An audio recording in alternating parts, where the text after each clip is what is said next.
കുടകുമലയിലെ കണ്ണീറാ താഴ്വരയിൽ കളരികളേഴും കീഴടങ്ങി നിന്നു.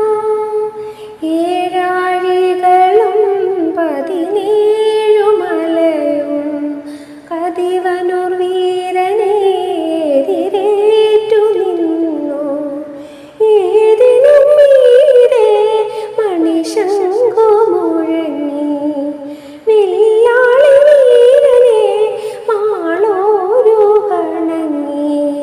കതിർവനൂർ വീരനെ നോമ്പു നോറ്റിരുന്നു.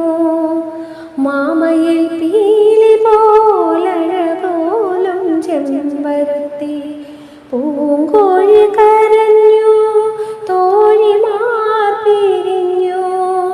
അവൾ മാത്രമുണ്ണാതെ ഉറങ്ങാതെ കഴിഞ്ഞു. വില്ലാളി